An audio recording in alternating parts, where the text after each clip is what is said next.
Things my Middle Eastern parents used to do when we were younger that I will probably be doing with my kids. For reference, I'm a lawyer, my brother is getting his PhD in chemical engineering, so maybe my parents did do something a little bit right. First and foremost, we were not allowed any sort of electronics or like gaming consoles.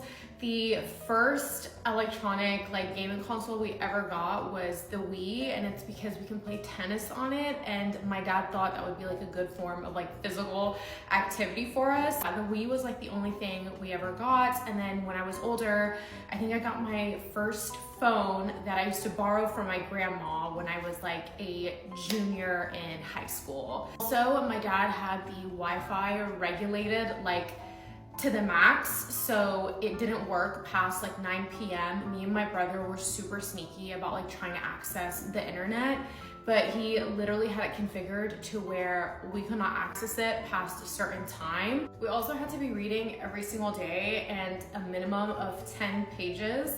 So my dad would make sure that we were reading every single day, and he would reward us. So for every book that we would read, if it was like an educational book, he would give us money for it. My dad would also give us money and reward us for good grades. So on our report cards, every A was like, I think $30 or $40, and every B was like $20. And then if you kept getting A's, every single report card, they would double in price. So basically my younger brother would always get A's, and he would just start like doubling and tripling and quadrupling his money basically from making so much good grades from his report cards. I always had like 1 or 2 B's sprinkled in there, but yeah. We were never allowed to make a C or anything below a B. So like anything below a B was like really bad. I have never made below a B in my entire life. We were also never allowed to sleep over at anyone's house, and this might be a little bit controversial, but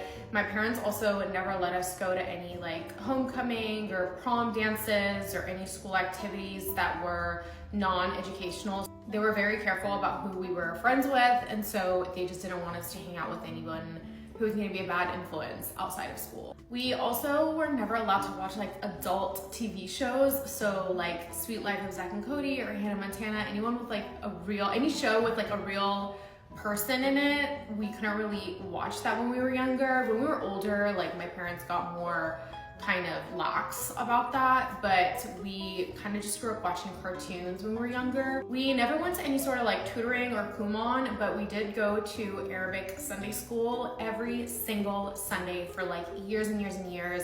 That's how I know how to read and write Arabic. So yeah, every single Sunday I would be going to Arabic school, and it was like basically an entire day. These are just like a few things that were very kind of memorable in my childhood. I think since I'm the oldest daughter, definitely I was the guinea pig of the family, but my youngest brother has it a lot easier than me. Let's just put it that way. I think they did a pretty good job, and I'm definitely gonna be carrying some of these things with my kids when I have some in the future.